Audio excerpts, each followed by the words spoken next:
Hello, you're watching World Talks on TVP World. My name is Sascha Fahrbach. A Russian dissident who fled to Poland claiming political persecution has been shot dead just meters from his home in Biała Podlaska. Now, the circumstances of the killing, the victim's outspoken criticism of Vladimir Putin and Ramzan Kadyrov, and warnings from Poland's prime minister have raised difficult questions about security, intimidation, and possible foreign influence operations on European soil. Now, joining us now to discuss further is Paulina Piasecka, director of the Terrorism Research Center at Civitas University. Good to have you back with us. Welcome. Welcome. Good to be back. So just meters, as I said, meters from his home, broad daylight. I mean, these are very, very concerning circumstances. What does this mean, not just about political dissidents here in Poland, but generally in Europe? Well, I think first and foremost, we need to remember that this is not the first Russian operation that's directed against the critics of the regime. I think this is something that's been happening. We've heard that experiences with, for example, the attempt to poison Sergei Skripal. They uses more than one of the Novichok poison. The fact is that the use of the firearms in a country that's as unused to this type of events as Poland is shocking. But what doesn't shock us is the fact that the Russians keep trying to control the potential protesters against the regime in check by using the sort of demonstrations of power and demonstrations of the fact that you can run, but you can't hide from them. Mm-hmm. You can't hide from them. As you said, there are several other cases like this that we've observed across Europe as well. Now, if we're looking at the Prime Minister, Donald Tusk, in Poland, has said everything points here to a political assassination. At the same time, saying still evidence is needed. I mean, what are we waiting for here in terms of evidence? What makes this, let's say, the smoking gun that this is a political assassination? What are we waiting for here? Well, I think what points towards this being a political assassination is the very form that the killing took. The fact that he was approached, the victim was approached by a person that shot 3 times, I think, at the very beginning. And then after the victim fell down, there were 2 additional shots. Altogether, there are 7, I think, post-shooting wounds, 5 of them entrance wounds and 2 exit wounds. And so nobody shoots like that. Almost nobody shoots like that outside of the executions. It doesn't matter whether it's the political style or the organized crime style. So I think this is what points also the identity of the victim. What we're waiting for is actually the question, what we would want to do after that. We still need to catch the person that's directly behind that. That there is an investigating group that has been called by the Polish authorities. And so we're doing what we need to do. So not only to find the perpetrators of the crime, but also bring them to justice. And so I think that proof part is more for the judge and the jury rather than for us to decide that, yes, it was an execution-style killing.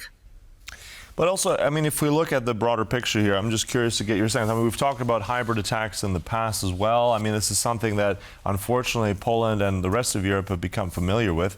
If we're looking at the Kremlin targeting these kind of dissidents, is this normal in your assessment? If you can quote-unquote say it normal. And why, in particular, this individual? We've seen some images here. There were images here where he was in Berlin and different places, very actively doing these caricatures. So first of all, is this something that the Kremlin does usually, and why does it do it? Perhaps it's an easy question, but also, secondly, why this individual?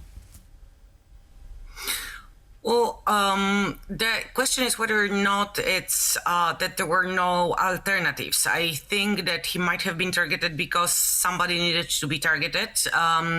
Somebody needed to be a proof of life for the activity and effectiveness of the Russian secret operations abroad. So I think from the point of view of the victim, it might have been an unhappy coincidence that he was the one who was targeted. Also, I think that the problem with killings like that, I mean, that there's obviously moral and criminal problem of killing, is the fact that it needs to be widely known enough. It needs to be noisy enough for it to,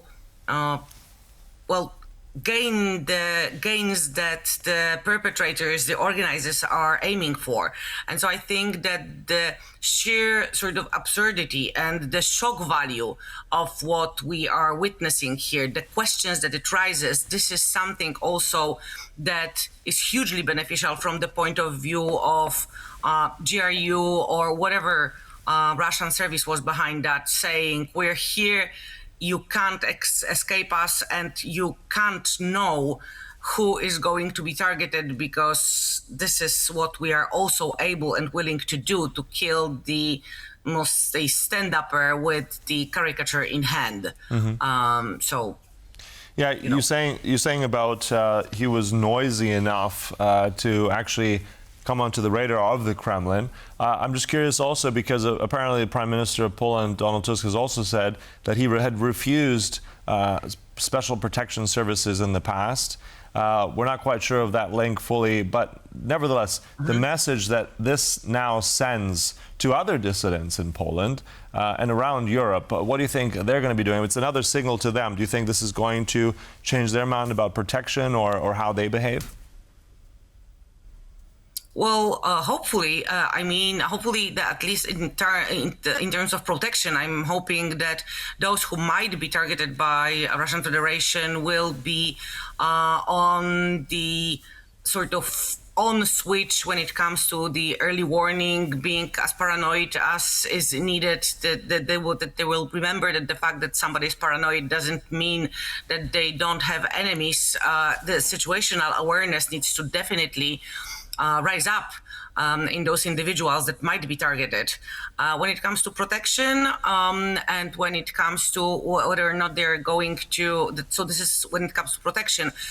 If it comes to what they're going to do with their anti-Kremlin activity, well, this is a very individual decision. I don't think that in a situation like that, anybody outside of the targeted population has the right to dictate what should be their further position in, engaging in this anti-Kremlin opposition. And one really, really fast one in terms of the Prime Minister also said that if this is indeed linked to Russia and this is a state-sponsored event, I mean, what does that mean significantly in terms of policy? What will this mean for NATO, for the European Union? Do you see any policy changes? Well, this was a Russian citizen. I don't think there's, from the point of view of the legal identity of the victim, there's no basis for any action. Still, it's the intervention of the foreign services on the ground of one of the NATO countries. But from my point of view, I strictly believe and strongly believe that that will require a political will rather than a legal basis. And so I'm keeping my fingers crossed that there is a counteraction to that, a strong reaction to that, as to, on our side, let the Russian Federation know that there are things that we're not going to accept in our countries. Yeah, another terrible day, not just for Poland, but for this terrible case of, unfortunately, one of a few that we've witnessed across Europe. Thanks so much for telling us more about it. Paulina Piasecka there from Civitas University. Thank you so much. Thank you very much. And thank you for watching. That concludes World Talks. We'll stay right here on TVP World for more. Goodbye.